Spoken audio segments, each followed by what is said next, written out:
30 years old Sam Bankman-Fried November 22 तक crypto industry के one of the most powerful and influential figure होते हैं and one of the wealthiest man in the world होते हैं। He was the CEO and founder of FTX, second largest crypto exchange in the world with a total valuation of more than $30 billion.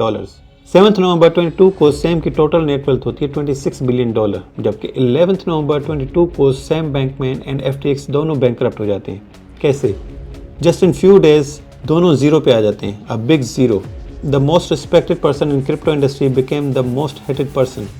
कैसे पूरा का पूरा empire vanish हो गया? What happened? ये story है instant rise and fall of FTX and Sam Bankman. Let's discuss. 2014 में Sam graduate होता है और एक well known global trading company Jane Street Capital join करता है। वहाँ पे वो 3 साल तक काम करता है और overall trading, stocks and crypto के बारे में सीखता है। वहाँ पे उसको एक लूप होल पता चलता है जिससे वो यूनाइटेड स्टेट्स से बिटकॉइन बाय करके जापान में 10% प्रीमियम पे सेल कर सकता था, जिसको एक किमची प्रीमियम ट्रेडिंग कहते हैं।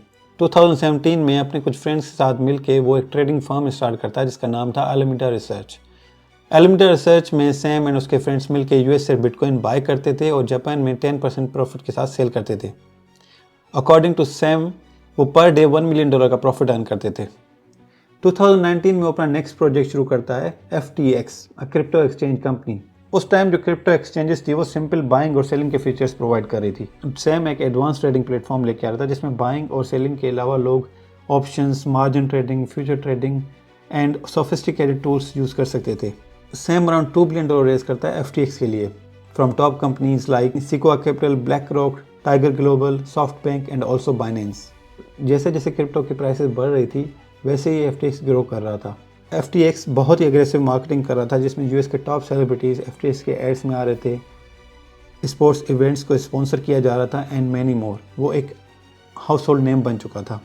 जुलाई 2021 में FTX पर डे $10 बिलियन का ट्रेडिंग वॉल्यूम जनरेट कर रहा था और 1 मिलियन यूजर्स को सर्व कर रहा था।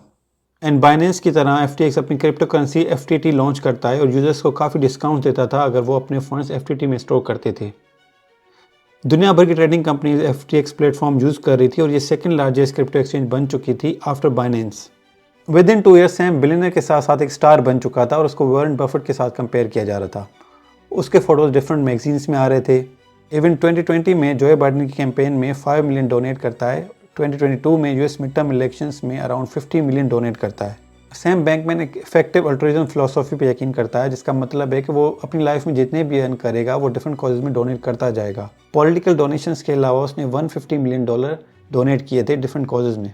दिखने में वो बहुत ही सिंपल लाइफ जी रहा था, जैसे कि टोयोटा कोरोला ड्राइव करता था, शॉर्ट्स एंड टी शर्ट्स पहनता था, नॉर्मल बिलियनर्स की तरह लग्जरी चीज़ों पे खर्च नहीं करता था एक्सेप्ट हिज 30 मिलियन हाउस जिसमें वो अपने फ्रेंड्स के साथ रहता था। वो अपनी इमेज एक जेनरस बिलियनर पोर्ट्रे करता था और इन सब चीज़ों की वजह से लोग इस पर यकीन भी करते थे। 2022 के सेकंड हाफ में बहुत सारी चीज़ें चेंज हो जाती हैं। इन्फ्लेशन एंड इंटरेस्ट रेट्स की वजह से क्रिप्टो इंडस्ट्री नीचे जा रही थी।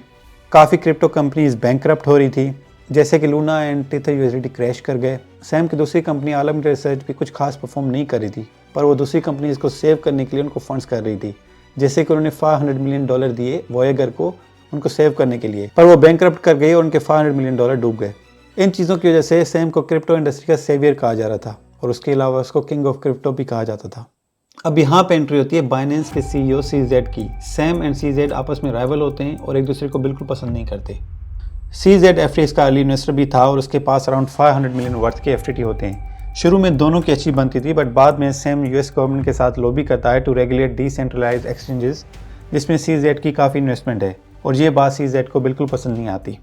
ऑन 2 नवंबर 2022 को एक क्रिप्टो पब्लिकेशन CoinDesk एक रिपोर्ट पब्लिश करता है जिसमें लिखा होता है कि एलिमेंटा रिसर्च के पास 14.8 बिलियन के एसेट्स हैं, जिसमें 5.8 बिलियन वर्थ के FTT कॉइन हैं जो टोकन सैम की दूसरी कंपनी FTX के हैं और दूसरे crypto like Solana and serum है। अराउंड 8 बिलियन की लाइबिलिटीज़ हैं। उनके पास फिएट करेंसी लाइक डॉलर्स वगैरह बहुत ही कम है। वैसे तो FTX एंड एलिमेंटा रिसर्च दोनों अलग अलग कंपनीज थी, पर ये दोनों कंपनीज आपस में फाइनेंशियली लिंक थी और ये दोनों कंपनी सैम बैंकमैन की थी। एक के फेलियर से दोनों कंपनीज के बैंकरप्ट होने के चांसेस ज़्यादा थे।